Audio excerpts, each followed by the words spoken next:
It is going to be jam-packed and stacked to the rafters today for the self-publishing news, including more news rolling out from KDP, as well as Amazon actually giving a spotlight to self-published authors. Yeah, that part right there just blew me away.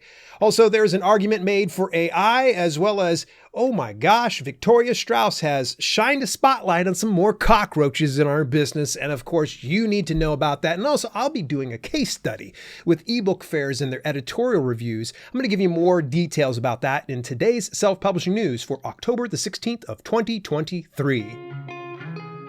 Learn how to publish books and build your author business with award-winning author and self-publishing consultant Dale L. Roberts. This is the Self-Publishing with Dale podcast. Oh my goodness, this has been brought to you by the fine folks over at Dibbly Create.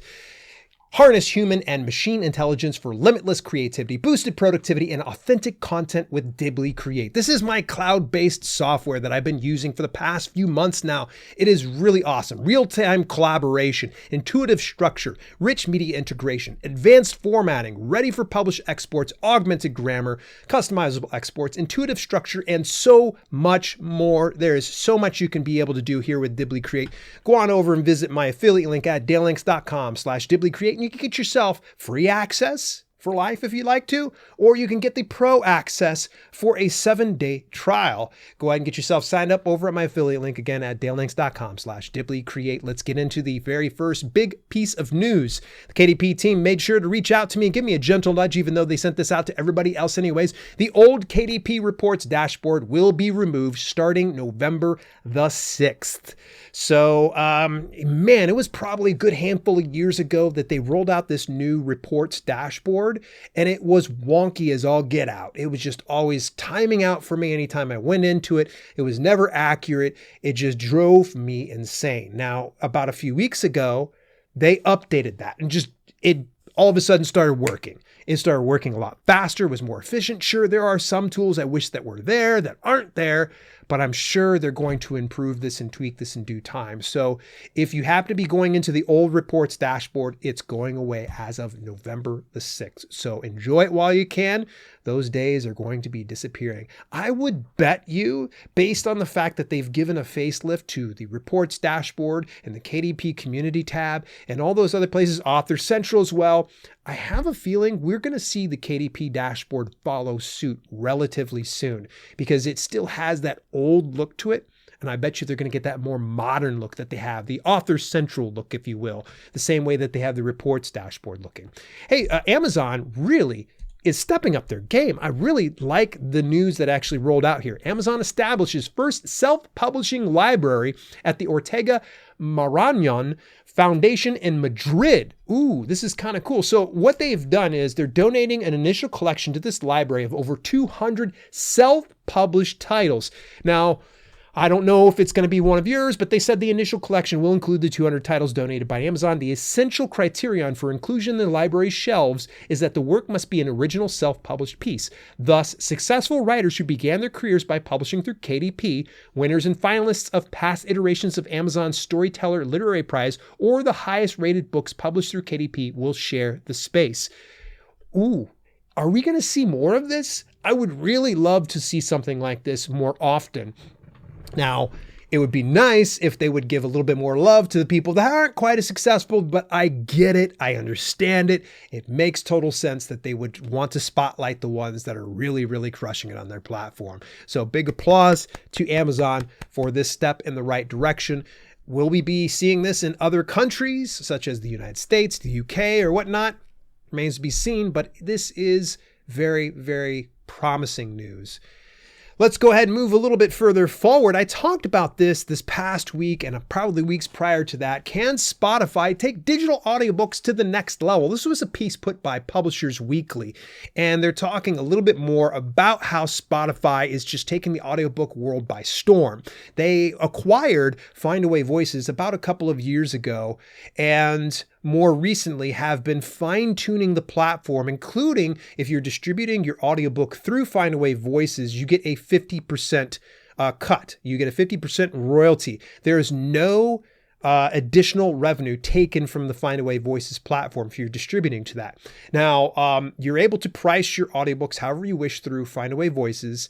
And of course, you're going to get 50% of each one of those. Now, more recently, though, Spotify is allowing premium subscribers on their platform to listen to audiobooks. So this means that if someone listens to your audiobook through that premium subscription and not paying for it through a la carte, then you're going to get paid through a pool-based system. Now, I went and I got a hold of Findaway Voices to get a comment from them and say, okay, look, I totally get this. I understand what you're going for on this one, but I need to kind of get you to be more clear. What are we going to get paid other than through a pool-based system?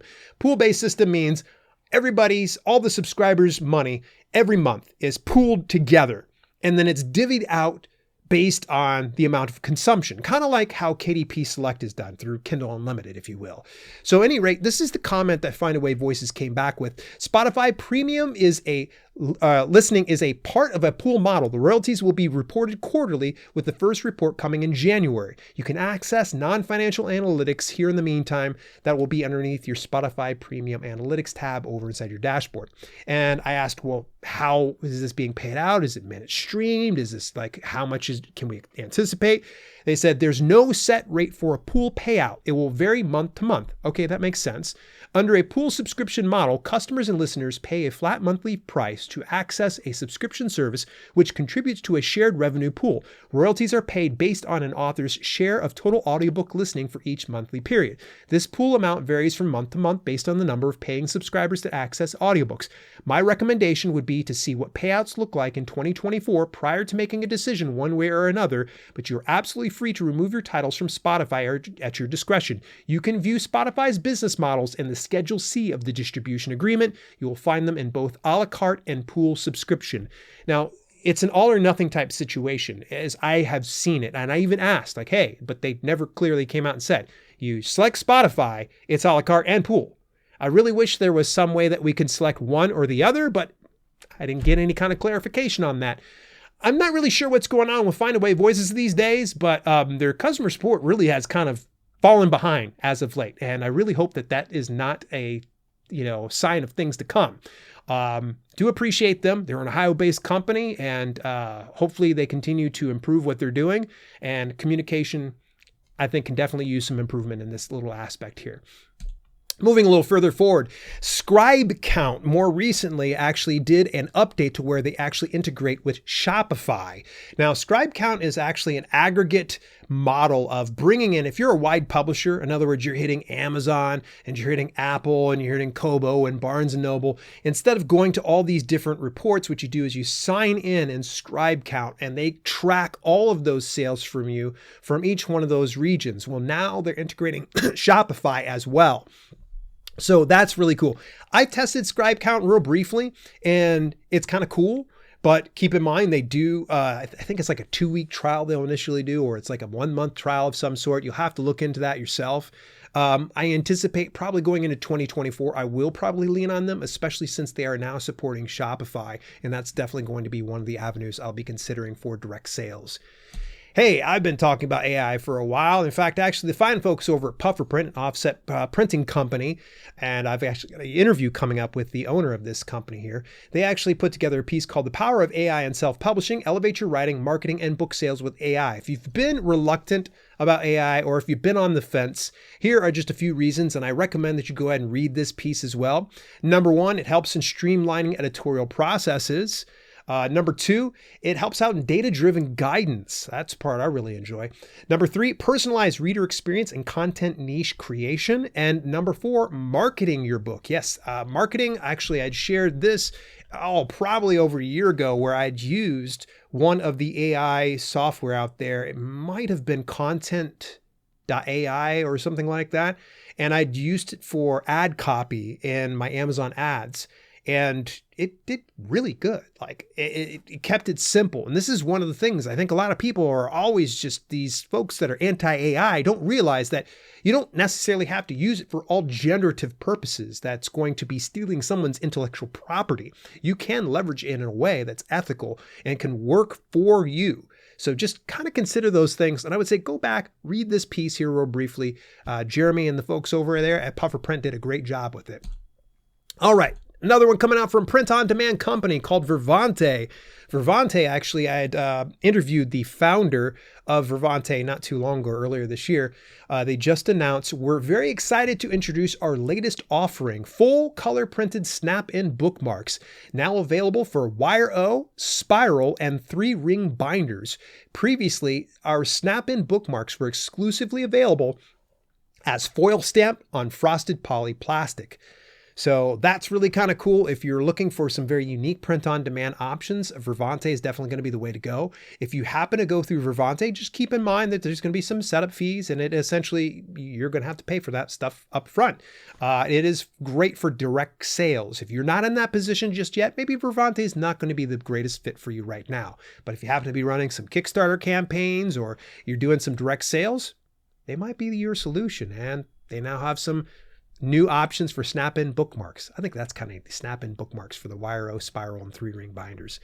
Hey, you got about a couple days left here. Ingram Spark actually is rolling out the Ingram ID program. And this is essentially a marketing program where they will go ahead and promote your book through various avenues, I think including Facebook and Google and maybe Amazon ads. I could be 100% off on that. I'm not really 100% sure on it.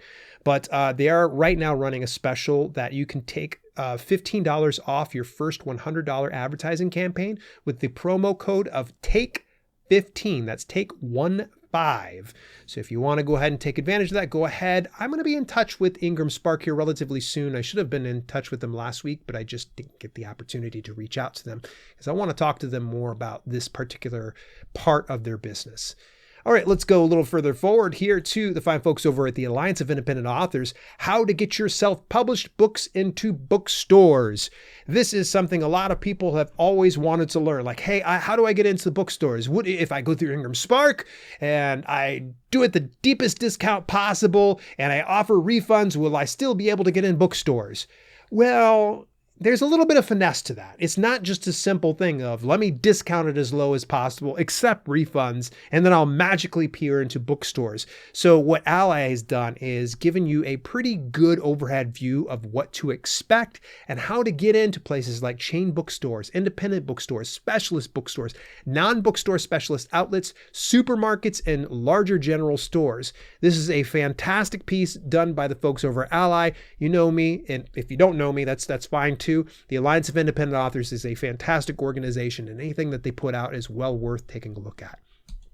Let's go forward here to the folks over at Vellum. Vellum, excuse me, just put out a piece here recently. Big changes to sideloading on Kindle. Amazon's making big changes to books delivered via Send to Kindle and is now applying enhanced typesetting to books that are sideloaded. That means a much better experience for ARC readers and those who purchase your books directly from your website.